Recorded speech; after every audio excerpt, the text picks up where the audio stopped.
शक्ति स्वरूपा माँ नीलम आनंद जी के चरणों में मेरा प्रणाम है और बक्सर के इस हॉल में उपस्थित आप सभी गुरु भाई और गुरु बहन के चरणों में मेरा प्रणाम है।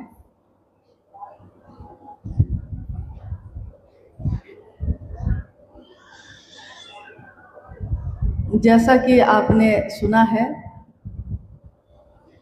कि एक यात्रा के क्रम में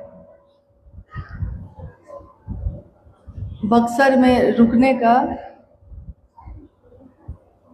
एक कार्यक्रम बन गया और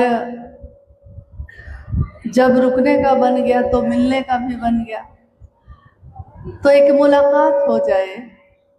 कहते हैं कि जिंदा रहने के लिए तेरी कसम एक मुलाकात जरूरी है सनम। मतलब महादेव से शरीर में तो मुलाकात हो नहीं पाती, कण कण में है महादेव, दिखते नहीं हैं, लेकिन शिव के गण, शिव के शिष्य जो चलते फिरते हर जगह अपने गुरु के नाम का दिया जला रहे हैं, उनसे मिलने में भी महादेव मिलते हैं। कहते हैं कि जिसकी नींद में भी, आपको पता ही होगा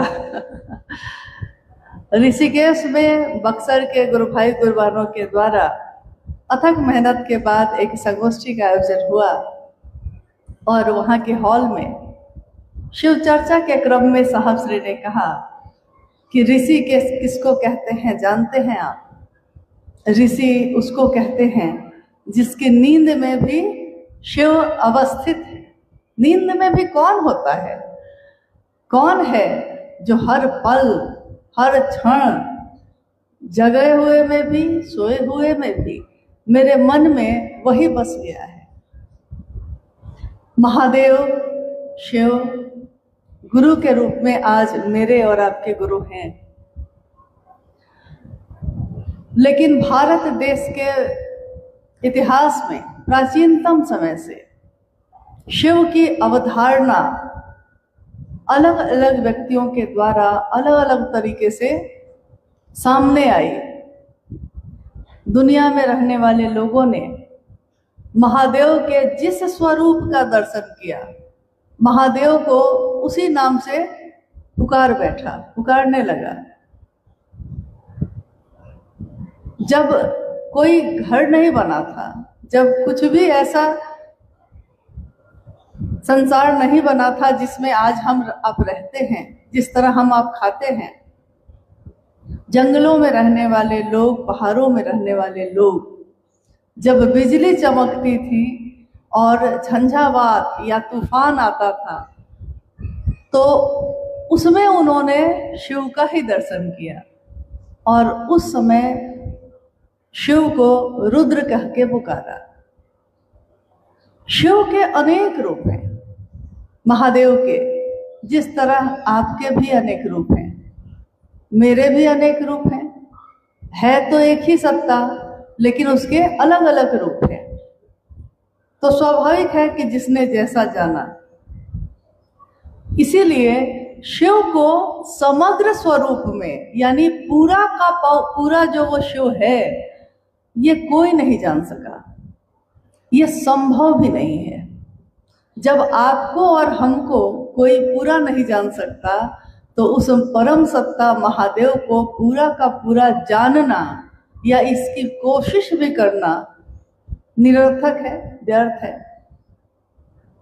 आप और हम इस संसार में हैं, जन्म से लेकर आज तक हमारे इस जगत में, इस दुनिया में कितने रिश्ते हैं। अगर मेरे पति हैं तो वो मुझको पत्नी के रूप में जानते हैं, लेकिन मेरे अंदर हो सकता है और भी बहुत सारे रूप हों, उसको वो नहीं जानते। मैं भी उनके और भी बहुत सारे रूप होंगे, नहीं जानती। कोई मित्र है तो वो मित्र के भाव से जानता है, कोई पिता है तो वो पुत्र के भाव से जानता है। शिव जिनके विभिन्न स्वरूपों की पूजा अर्चना का अविरल प्रवाह चलता आया है, उसमें दुनिया के लोगों ने जिस तरह से उनको जाना उसी तरह से पुकारा है, बताया है। हमारे गांव में, आपके यहाँ भी होगा मुझको लगता है, हालांकि बक्सर, सही बात रामविलास जी ने सही कहा कि हम पहली बार शरीर से आए हैं, लेकिन बक्सर के गुरु भाई गुरु बहनों से तो हमेशा भेंट होती रही। और महादेव के काम में मानना पड़ेगा कि इस जिले के रहने वाले लोग तूफान है, कहीं भी जाके कर लेते हैं, किसी भी स्थिति में कर लेते हैं। महादेव की, साहब दीदी की दया है। तो शरीर से भले बाद में आए आदमी, लेकिन जब भी महादेव की बात साहब श्री के द्वारा, मानीला मानंद जी के द्वारा सुना हम लोगों ने,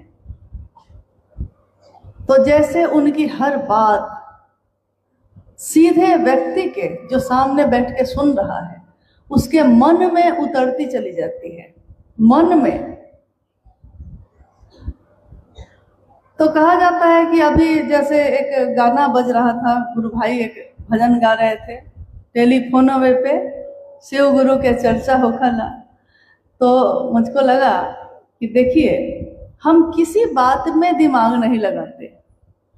जैसे टेलीफोनवे पे चर्चा हो खता, कहाँ दिमाग लगा रहे हैं, कहाँ सोच रहे हैं कि फोन कैसे बना है, इसमें कौन कौन चिप लगा हुआ है, कौन सिम लगा हुआ है। दिमाग लगाए हैं कभी? फोन कैसे बनता है जानने की कोशिश किए कभी? क्या मतलब है? हाथ में मिल गया, बनी बनाई चीज मिल गई है, तो उसका उपयोग कर रहे हैं। हर दिन हर पल हमारे जीवन में चमत्कार होते हैं, हमारी आंखों के सामने होते हैं, लेकिन हम उसको इन आंखों से देख नहीं पाते, समझ भी नहीं पाते। जैसे अभी फोन की बात हुई, सोचिए जरा, किसने बनाया होगा इसको, किस तरह बनाया होगा, कितनी सूक्ष्म है इसकी तरंगे कि आपके हाथ में है छोटा सा, और आप दूर हजारों मील बैठे आदमी से भी इससे बात कर पाते हैं। सूक्ष्म है तरंगे इसकी।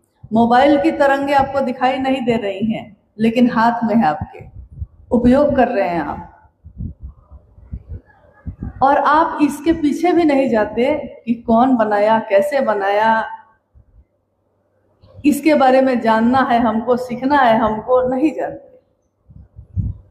शिव की शिष्यता में इस कालखंड में साहब श्री ने आवाहन किया, लोगों से कहा, शिव मेरे गुरु हैं, आपके भी हो सकते हैं। यहां तक उन्होंने कहा कि मैंने परीक्षा की है, आपकी परीक्षा प्रार्थनीय है। मैंने परीक्षा करके देखा है कि महादेव गुरु हैं, आप भी चाहे तो परीक्षा कर सकते हैं। इसकी जरूरत नहीं थी, तब भी उन्होंने कहा, क्योंकि वो जानते हैं कि इंसान का स्वभाव है कि जो चीज बेशकीमती हो और उसको मुफ्त में मिल जाए, वो उसकी कद्र नहीं करता। बेशकीमती चीजें मुफ्त में मिले तो हम लोग कद्र करते हैं। जैसे ये शरीर है, इसकी कीमत लगाइए तो एक इंसान के जीवन की, एक इंसान के शरीर की कीमत क्या हो सकती है? पैसे से लगा सकिएगा? नहीं लगा पाइएगा।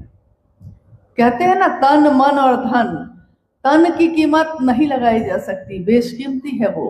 जिसने बनाया है वही इसका एक एक चीज जानता है। दूसरा उससे मिलता रहता है, लेकिन उसके एक एक अंग के बारे में उसको सचमुच में उसको पता नहीं है। तन मन, शरीर का अंग अंग दिखता है। मशीन में आजकल तो सब कुछ दिखता है। अल्ट्रासाउंड कराइए, या क्या कहते हैं उसको, ईसीजी कराइए, इको कराइए, कुछ नहीं तो सीटी स्कैन करा लीजिए, तो बाहर और अंदर सब कुछ दिखाई देता है। साहब ने पूछा एक दिन, बताओ तो मन कहाँ है, मन दिखता है? तो सबने कहा कि नहीं, मन तो दिखाई नहीं देता।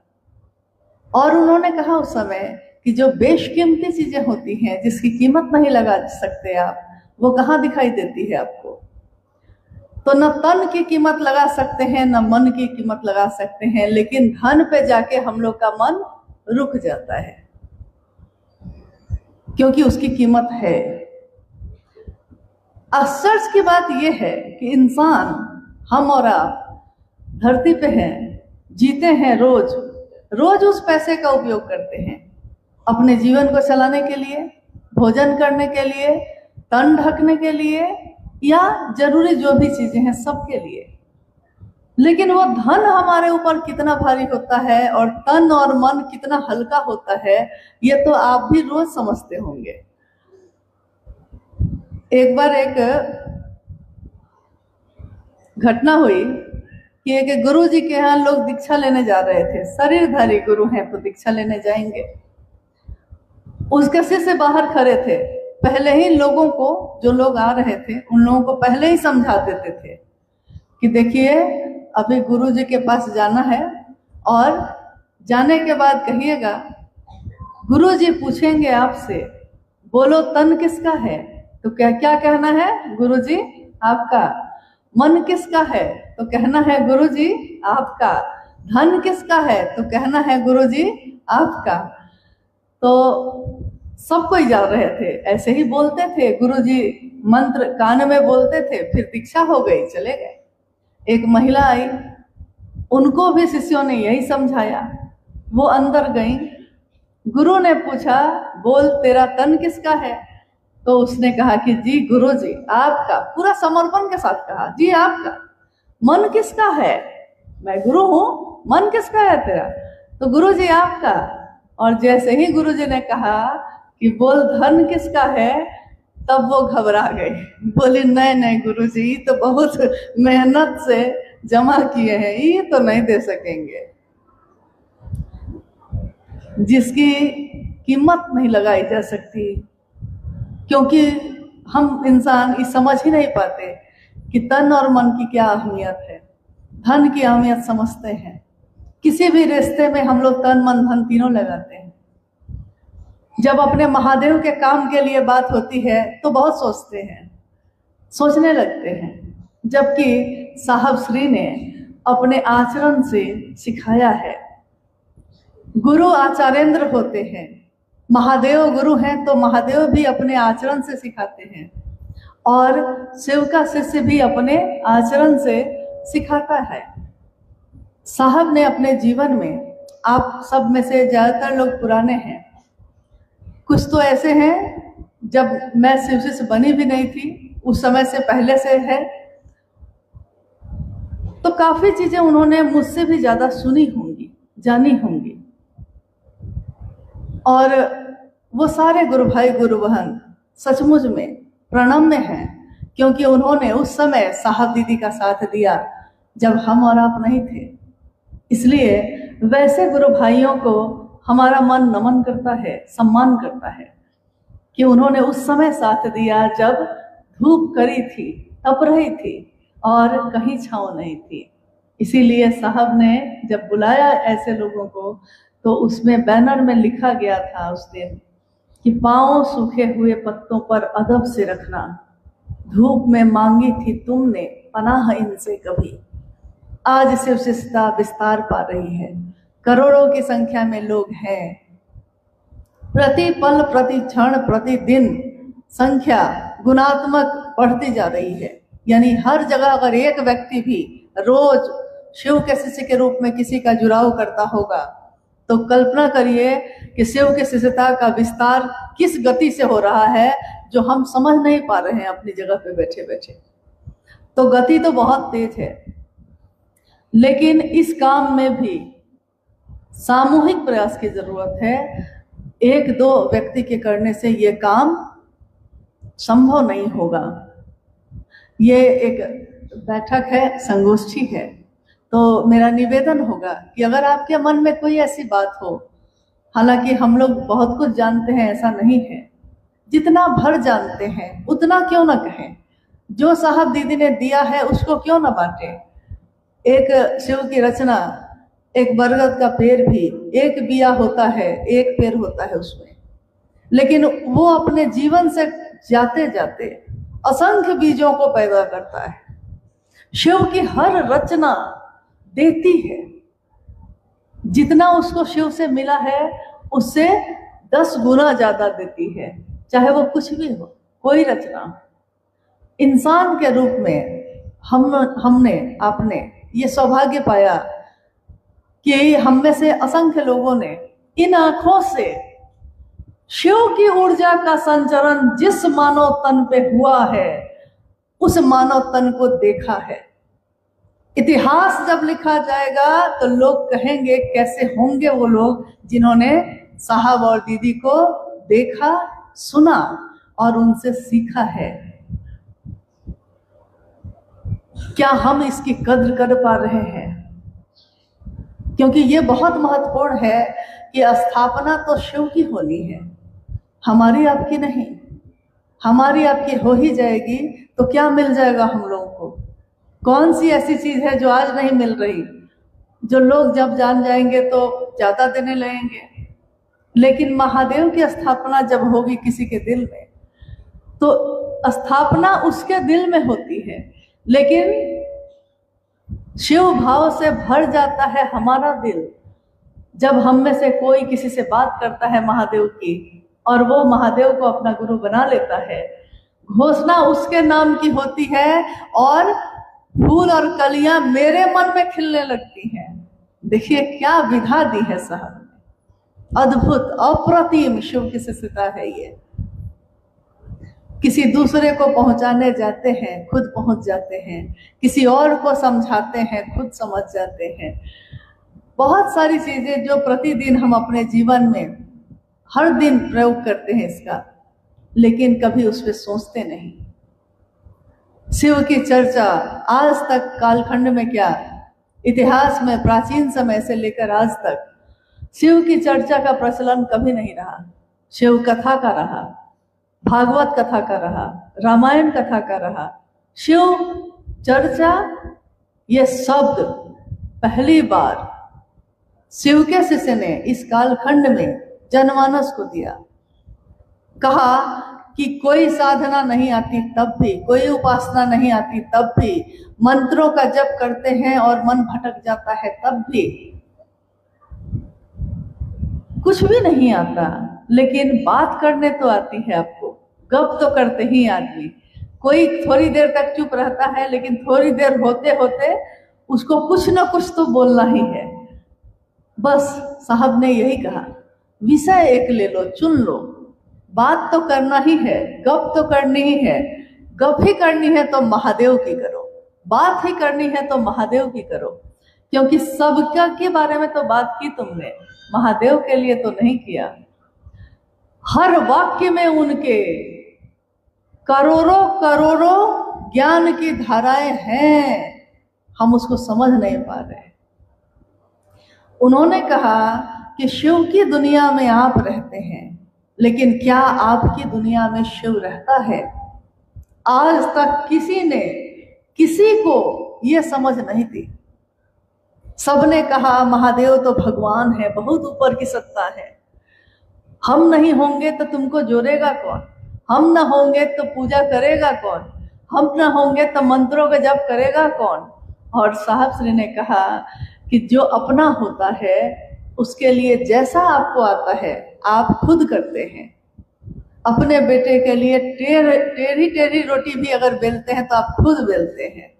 महादेव मेरा है, अपना है, हमको जैसा आएगा हम खुद करेंगे। शिव से दया मांगना, शिव की चर्चा करना और शिव को प्रणाम करना। एक शिष्य कृतज्ञ होगा तो अपने आप ही ये बातें करेगा। तो शिव की चर्चा का प्रचलन बढ़ता चला गया। आज कहीं भी अगर हम लोग में से या आपके साथ भी ऐसा हुआ होगा कि अगर आपने किसी से ये बात कही होगी कि शिव की चर्चा है ये, तो कितने लोगों के मुख से अनायास ये निकलता है, साहब हरिंद्रानंद जी वाली। क्या आपके साथ हुआ है ऐसा? क्योंकि मेरे साथ तो हुआ है। मैंने किसी से कहा कि महादेव को गुरु मान लीजिए और क्या करना पड़ता है, तो 3 सूत्रों में जैसे ही शिव चर्चा कहा तो उसने कहा कि साहब हरिंद्रानंद जी वाली। तो हम लोगों ने कहा कि हाँ।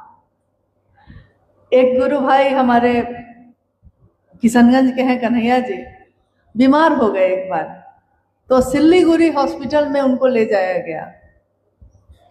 वहां से टेलीफोन के द्वारा सूचना साहब के पास आई, तो साहब ने हालचाल के लिए फोन करवाया कि पूछो हालचाल कैसा है। उस समय वो वहां के डॉक्टर से अपना चेकअप करवा रहे थे, तो बीच में फोन आने लगा, तो उन्होंने कहा डॉक्टर साहब 1 मिनट, जरा मुख्यालय से फोन आ रहा है, उठा ले। तो डॉक्टर उनको देखने लगा कि हम इसकी जांच कर रहे हैं और ये फोन उठाने की बात कर रहा है, कौन ऐसा इमरजेंसी का फोन आ गया। उधर से साहब की आवाज आ रही थी, जिससे फोन लगवाया था उसको कह रहे थे कि पूछो तबीयत अब कैसी है। तो वो उधर से बता रहे थे। जब फोन रखा उन्होंने, वो डॉक्टर जो सिल्लीगुड़ी के हॉस्पिटल में है, वो शिवशिष नहीं है और व्यस्त आदमी है, लेकिन उसने उनसे कहा कि किनसे बात कर रहे थे अभी। तो इन्होंने बस कहा कि साहब श्री से, और डॉक्टर ने कहा जो शिव चर्चा शुरू किए हैं वही है। तो ये बोले कि हाँ। डॉक्टर ने कहा कि अरे जब वही आपका हाल पूछ रहे हैं तो मैं कैसे आपको ठीक करूं, आप तो ठीक होके रहिएगा। देखिए वो शिवशिष नहीं है, वो साहब से नहीं मिला है, उसने नहीं जाना उनको, लेकिन क्या समझ आई है उसको, यही बात साहब ने कही। अद्भुत है उनकी हर बात, हर वाक्य, कि शिव की दुनिया में हम रहते हैं, शिव हमारी दुनिया में क्यों नहीं रहता। और इस बात में, इसके बोलने में पीड़ा है, दर्द है। महादेव मेरा आपका क्यों नहीं होता, महादेव मेरे घर का मुखिया क्यों नहीं है। कितनी घटनाएं, सरल घटनाएं हैं ये, लेकिन हमारे मन को समझाती है। एक गुरु भाई ने कहा, साहब के पूछने पे, साहब ने पूछा घर में कितने लोग हैं, उस गुरु भाई ने कहा कि जी 4। साहब ने पूछा कितने साल से महादेव को गुरु बनाए हो, उसने कहा 18 साल से। साहब ने कहा 18 साल में रोज तुमने ये कहा होगा, हे शिव आप मेरे गुरु हैं, मैं आपका शिष्य हूं, मुझ शिष्य पर दया कर दीजिए। कहा होगा? उस गुरु भाई ने कहा जी कहा है। और साहब कह रहे हैं महादेव तुम्हारे घर का मुखिया न हो सका, तुम्हारे मुंह से नहीं निकला मेरे घर में 5 आदमी रहते हैं, मेरा महादेव, मैं, मेरी पत्नी, मेरे 2 बच्चे, क्यों नहीं कहा? अरे कह भी नहीं सकते, सोच भी नहीं सकते, ये भी कलेजा नहीं है। तो जब मुझको ही स्वाभिमान न हो, मुझको ही अभिमान न हो कि मेरे गुरु शिव हैं, हम दूसरे में क्या पैदा करेंगे? क्योंकि जो मेरे दिल में होगा वही हम आपके दिल में पैदा कर सकते हैं, नहीं तो नहीं कर सकते। और ये बात इतनी फैली कि उसके बाद जो आए, साहब पूछे या ना पूछे, वो खुद ही पहले कहने लगता था जी मेरे घर में महादेव हैं और मेरे माता पिता हैं, मैं हूं, मेरे बच्चे हैं। यानी ये समझ, कितनी सरल बात है ये। कोई बड़ी बड़ी बात नहीं कही उन्होंने, कोई संस्कृत का श्लोक नहीं पढ़ा उन्होंने, कोई शास्त्रों का अध्ययन नहीं करवाया, मंत्रों का जप नहीं करवाया बैठ के, कोई तपस्या या ध्यान करने के लिए नहीं कहा, लेकिन उनकी एक एक बात ने हमारी चेतना में जो जकड़ा हुआ था संकीर्णताओं से, धीरे धीरे उसकी सारी परत खुलती चली गई, सारे बंधन खुलते चले गए। और आज हम कितने खुले मन से, आह्लादित मन से दुनिया में कहीं भी चले जाते हैं, कहीं भी महादेव की बात कर लेते हैं। हम जो अपने घर से बाहर कदम भी नहीं रखते थे, हम जिसमें से बहुत लोगों का चेहरा लोगों ने नहीं देखा था, घूंघट के पीछे छिपा रहता था, हम जो पूरे जीवन अपने गांव में ही रह गया, कभी कहीं गया ही नहीं, और आज महादेव का संदेश लेकर, साहब हरिंद्रानंद जी का संदेश लेकर गांव गांव, गली गली, शहर शहर घूम रहा है। मामूली बात नहीं है। 3 सूत्रों के बारे में उन्होंने कहा, अभी भी चर्चा लगातार हो रही थी, हम लोग भी सुन रहे थे। 3 सूत्र, और आप में से बहुत पुराने लोग भी हैं, तो जो बात मैंने उस दिन सुनी, जब साहब कह रहे हैं कि बताओ तीनों सूत्र क्या है, तो सबने जवाब दिया कि सहायक क्रिया है। क्या शिष्यानुभूति भी यही कहती है? शिष्यानुभूति तो हम लोग पढ़ते हैं ना सबको ही। शिष्यानुभूति साहब की लिखी हुई जो छोटी सी किताब है, आपके पास है या नहीं? वो है? एक दो हाथ ही उठा है। अच्छा, सबके पास है, ठीक है। तो शिष्यानुभूति ये कहती है कि शिव को गुरु मानने के बाद ये तीनों सूत्र करना सहायक क्रिया है। जैसे ही हम शब्द प्रयोग करते हैं सहायक, तो तुरंत दिमाग में एक बात आती है कि जब कोई सहायक है तो मुख्य कोई होगा नहीं। कोई प्रधानाध्यापक होगा तब ना कोई सहायक अध्यापक होगा। तो जब तीनों सूत्र सहायक क्रिया है तो मुख्य क्या है शिव शिष्टता में? किस मुख्य चीज के लिए इन तीनों सूत्रों को करना है हम लोग को? उस दिन साहब ने पूछा था, अभी भी उन्हीं की बात दोहरा रहे। हाँ बोलिए। पहला सूत्र तो तीनों सूत्र तो सहायक है, लेकिन ये तीनों सूत्र क्या करने के लिए सहायक है? किस चीज के लिए? उद्देश्य क्या है? अरे भाई मान लीजिए हम उद्देश्य है भोजन बनाना, तो आप राशन भी लाए, आप तेल भी लाए, नहीं आप कढ़ाई भी लाए, तो ये तीनों चीज आप लाए, इसके इन तीनों चीज के बिना खाना बनता भी नहीं। लेकिन उद्देश्य उसका एक मुख्य उद्देश्य है ना, भोजन बनाना। तो तीनों सूत्रों को करने के पीछे मुख्य उद्देश्य क्या है? सहायक तीनों है तो शिव का शिष्य बनना है। हाँ,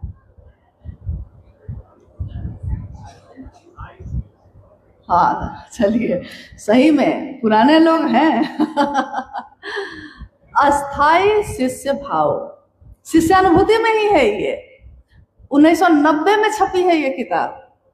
1990 से लेकर आज तक कितने साल हो गए?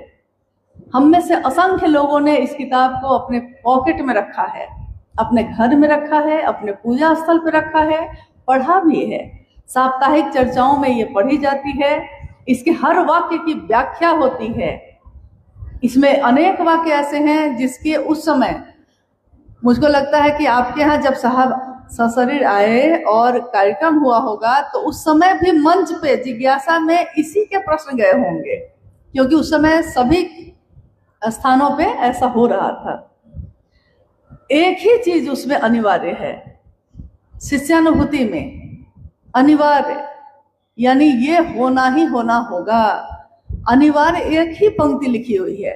बाकी कोई पंक्ति आपने पढ़ी होगी तो आपने देखा होगा कि कंगन पहनना भी अनिवार्य नहीं है। देखा होगा, ये भी मदद करता है, महादेव के काम को करने में मदद करता है, लेकिन अनिवार्य एक ही चीज है, अस्थाई शिष्य भाव। तो अस्थाई शिष्य भाव हो जाए मेरा, इसीलिए तीनों सूत्र करना है, ताकि बार बार इस चीज की आवृत्ति हो कि मेरे मन में यह गहरा होता जाए।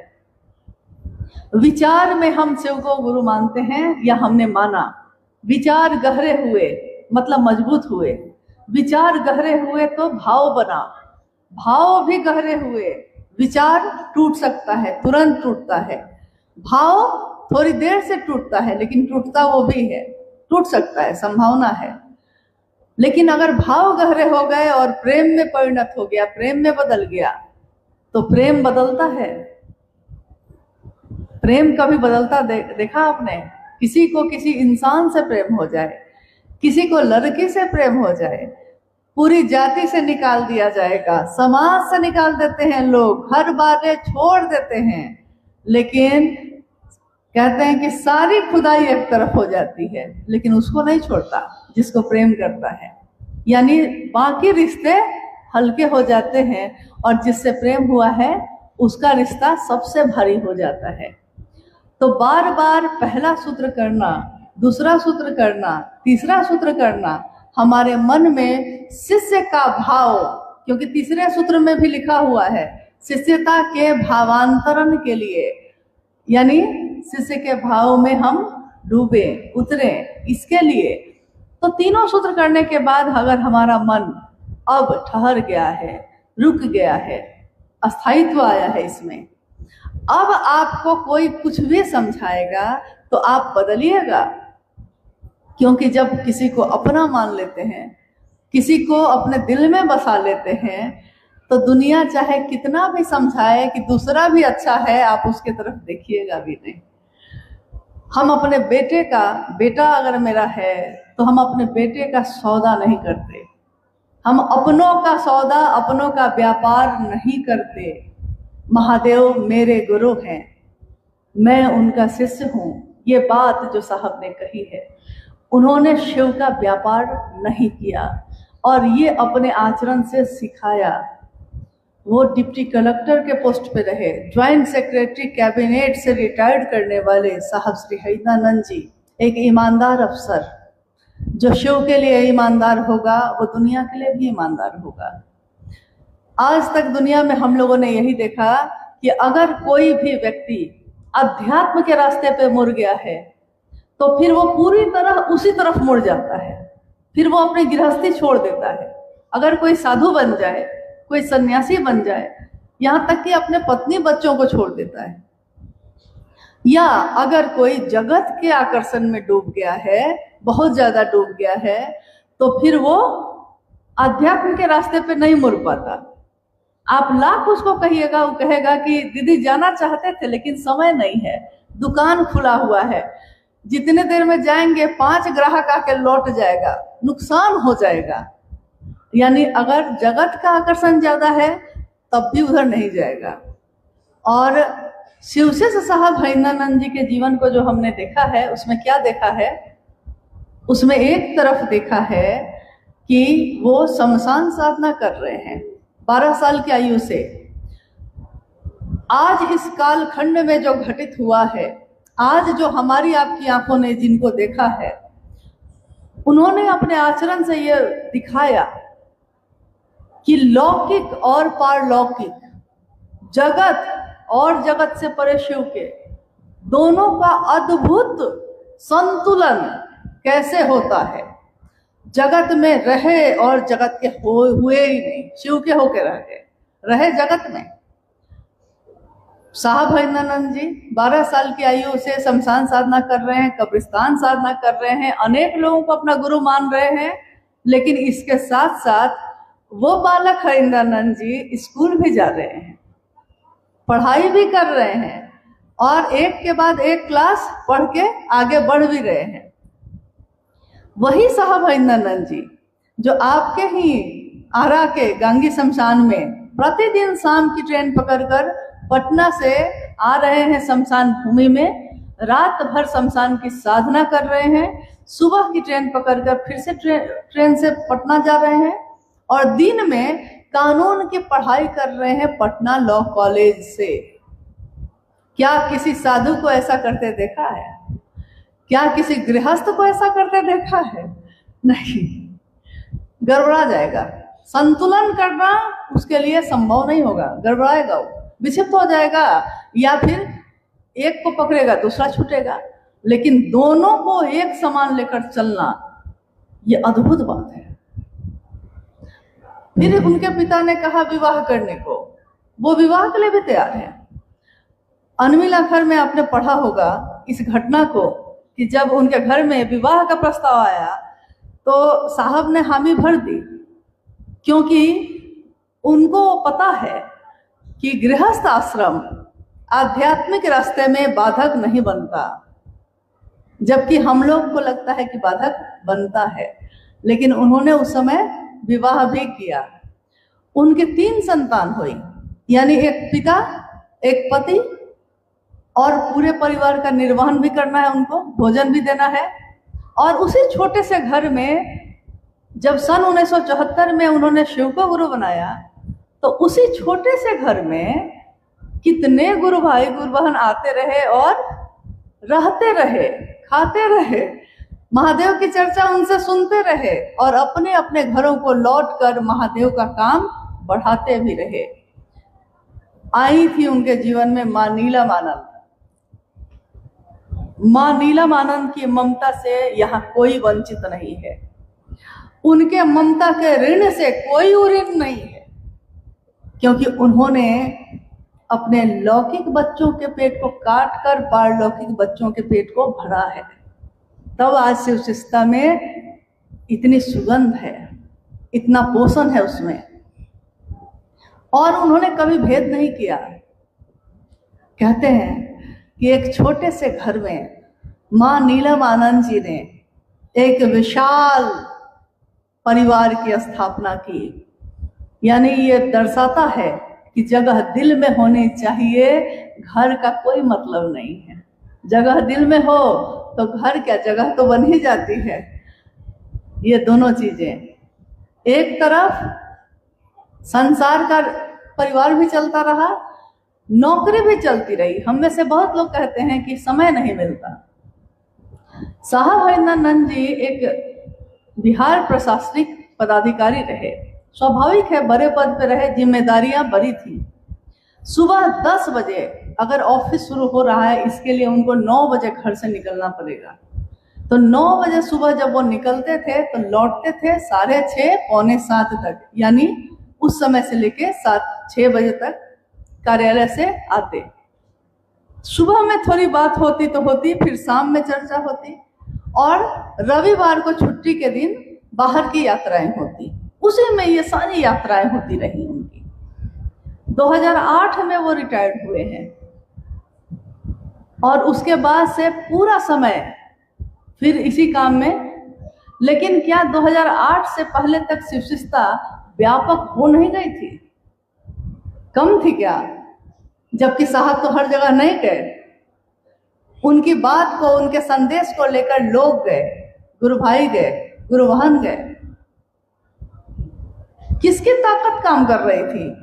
वो जो भेज रहे थे कि जाओ तुम वहां करो, वहां करो, जो समझा रहे थे कि हाँ ऐसा हो जाएगा, चाहे वो बक्सर हो, चाहे आरा हो, चाहे औरंगाबाद हो, चाहे बिहार का कोई भी प्रदेश हो, मधेपुरा, सुपौल, सहरसा, कोई हो, वो जो ऊर्जा का संचरण न करते तो हम में से कौन इतना योग्य है कि वो कहता और लोग शिव को गुरु बना लेते। यानी शिव की ऊर्जा जो उनमें उतरी, उसका संचरण, यानी मात्रा, जितनी मात्रा की जरूरत है उतना लोगों को दे देकर उन्होंने भेजना शुरू किया। शरीर का महत्व होता है, लेकिन जो परमात्मा का ही अंश है, जो शिव का की ही परछाई है, शिव का ही सामने प्रकटीकरण है, एक तरह से शिव की शक्तियां शिव का प्रकटीकरण है, तो शिव शिष्यता भी शिव का प्रकटीकरण है। तो जो शिव का ही प्रकटीकरण है, उसकी ऊर्जा का आकलन तो हम लोग नहीं कर सकते। आज जब हम सब शरीर में साहब श्री को नहीं देख पाते तो हम लोग समझते हैं कि उन्होंने उस समय भी यही कहा कि तुम अपने घर में बैठ के भी मन से ही मुझसे मिलते हो, और जब मैं शरीर में नहीं रहूंगा तब भी मन से ही मिलोगे। और आज मैं कुछ लोगों को बख्श देता हूँ, बाद में तो ये भी नहीं करूंगा। अभी शरीर में हूँ, छोड़ देता हूँ, और जब शरीर में नहीं रहूंगा तो वैसे लोगों को जिन्होंने शिव शिष्यता को कलंकित करने का काम किया है या अपने गुरु का व्यापार किया है, वैसे लोगों को मैं छोड़ूंगा भी नहीं। और क्या आज आपके बिना किसी प्रयास के ऐसा हो रहा है कि नहीं? हम लोग कुछ नहीं कर रहे, आप कुछ नहीं कर रहे, आप अपनी आंखों से देख रहे हैं। ये दुनिया तमाशा की तरह गुजर रही है। हर आदमी, हर पात्र अपना किरदार निभा रहा है। कोई शिव का शिष्य होकर दिख रहा है, कोई शिव का शिष्य का मुखौटा लगाकर घूम रहा है, लेकिन हम कुछ नहीं कर रहे। हम लोग को जितना साहब ने कहा उतना महादेव का काम कर रहे हैं, आप भी उतना ही कर रहे हैं, और उतने ही से ही महादेव का काम बहुत तेज गति से आगे बढ़ता जा रहा है। हम ना होंगे, आप भी ना होंगे। शरीर में आए हैं तो शरीर जाएगा ही जाएगा, ये तो तय है, ये तो शाश्वत सत्य है। लेकिन ये जीवन, ये शरीर, ये हमारा जन्म किस बात के लिए मिला, जिसमें हमको आपको ये सौभाग्य मिला कि शिव मेरे आपके गुरु हुए हैं। शिव का शिष्य होकर जीवन को जीने की कला गुरु सिखाते हैं। तो जीवन की कला कैसे सिखाते हैं?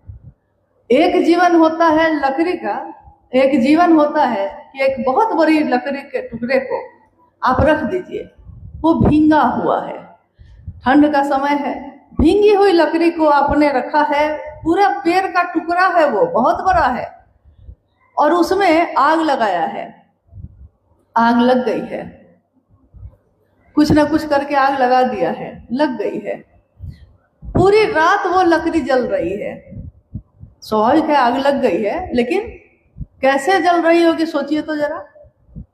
धुआं ज्यादा हो रहा होगा, आग कम, धुआं ज्यादा, जिससे दूसरे को भी परेशानी हो गई, और आग भी कम। और एक कवि ने कहा है कि गीली सोंधी लकड़ी सा जलना भी कोई जलना है। अरे जलना है तो जल फूसों सा। फूस, फूस होता है ना हमारे घर में, फूस को आग लगाइए तो जरा, एक क्षण में जल जाएगा। लगाया आग की, धड़क के धू धू करता हुआ जलता है। तो वही पंक्ति है कि गीली सौंधी लकड़ी सा जलना भी कोई जलना है। अरे जलना है तो जल फूसों सा, फूस सा। जीवन में करता धू धू। जीवन तो सारे लोग जीते हैं, जानवर भी जीता है। अरे शिव की शिष्यता हमको आपको मिली है। हम में से हर बैठा हुआ आदमी ये कह रहा है कि ये विश्वामित्र की तपोभूमि है, लेकिन ये शिव शिष्यों की तपोभूमि है आज। और इस तप से, इस काम से दुनिया रोशन हो रही है, क्योंकि आपके मन की चमक दूसरों के जीवन में रोशनी उतारने का काम कर रही है। ये मामूली बात नहीं है। इसलिए मेरा अनुरोध है कि अपनी क्षमता को पहचानिए, आगे बढ़िए। महादेव का काम बढ़ाने की जिम्मेदारी साहब ने सबको दी है, सबको ये अधिकार दिया है। उन्होंने साफ कहा कि गुरु शिव होंगे, बाकी सब शिव के शिष्य होंगे। और ये बात जो भी उन्होंने कही है, इस दुनिया में कोई उसको बदल नहीं सकता, कुछ भी नहीं बदला जा सकता इसमें। क्योंकि अगर कुछ भी बदला गया तो उसका वो परिणाम नहीं होगा जो साहब ने चाहा है। ना तो पहला सूत्र, ना तो दूसरा सूत्र, और ना तो तीसरा सूत्र। चीजें नहीं बदलती हैं, लोग बदलते हैं। लेकिन शिव की ऊर्जा थोड़े ही बदलती है। चलिए, आप लोग बहुत देर से बैठे हुए हैं, अगर कोई जिज्ञासा है तो भाई से अनुरोध है कि वो कहें।